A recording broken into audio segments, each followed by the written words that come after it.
কলেজে সবার সঙ্গে লড়াই করে নিজের অধিকার বুঝে নিল লাজু। হ্যাঁ বন্ধুরা, এমনটাই দেখতে পারবেন আপনারা ধারাবাহিকে। কলেজে নবীনবরণের জন্য যে নাচের অনুষ্ঠান হবে তার জন্য মেয়েদেরকে সিলেক্ট করা হয়। তারপরে প্রথমে একজনকে নাচতে বলা হয়, সে ভালো পারে না। তারপরে আরেকজনকে নাচতে বলা হয় যার নাম নিহারিকা, সে মোটামুটি পারে। তখন নাচের দিদিটা বলে যে তোকে একটা আমি ভিডিও পাঠাবো, সেটা দেখে তুই শিখে নিবি।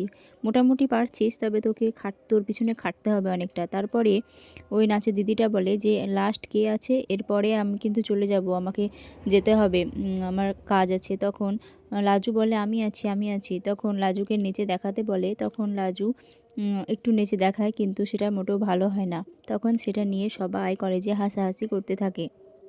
তারপরে সিনিয়র দিদিরা বলে যে তোকে বাদ দেওয়া হলো, তুই মোটেও পাচ্ছিস না, এটাকে নাচ বলে নাকি? তোর নাচ দেখে তো স্বয়ং রবি ঠাকুর উপর থেকে নেমে আসবেন। তখন সিনিয়র আর একটা দিদি, যে নাচের দিদি আসে, সেও বলে তুমি পারছো না বোন, তুমি ক্যান্সেল। তখন লাজু বলে তুমি নিহারিকাকে যেই ভিডিওটা দেবে বললে, ওটা আমাকেও দিও না, আমিও চেষ্টা করে দেখব। তখন দিদিটা বলে যে না, তুমি পারবে না। তখন বলে কেন পারবো না? তখন সিনিয়র দিদিগুলো বলে যে তুই পারবি না, কারণ পারবি না, তোকে বাদ দেওয়া হচ্ছে, তুই বাদ। তখন লাজু বলে না, আমি বাদ হব না, আমি দেখিয়ে দেবো আমি পারবো। লাজু বলে কেন, নিহারিকাও যে খুব ভালো নেচেছে তা তো না, ওকে যদি ভিডিও দেওয়া হয় তাহলে আমাকে কেন দেওয়া হবে না? তখন সিনিয়র দিদিরা বলে আমরা বলছি তাই, হবে না, হবে না তো হবে না। তখন লাজু বলে কেন, আমি গ্রামের মেয়ে বলে তাই?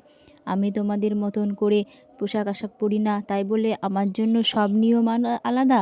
আমি কেবল গ্রামের মেয়ে বলে আমার জন্য সব নিয়ম আলাদা? আমি তোমাদের মতো করে কথা বলতে পারি না বলে আমার জন্যই সব নিয়ম আলাদা? কেন আমার জন্যই সব নিয়ম আলাদা হবে কেন? আর সব সময় তোমরা তখন সিনিয়র দিদিরা বলে বেশি কথা বলিস না, হ্যাঁ, কলেজ থেকে বার করে দেবো। তখন লাজু বলে আমি এই কলেজে ঢুকেছি আমার নিজের যোগ্যতায়, তুমি কে আমাকে কলেজ থেকে বার করার? আর নিজেকে সবসময় ভগবান ভেবো না, হ্যাঁ।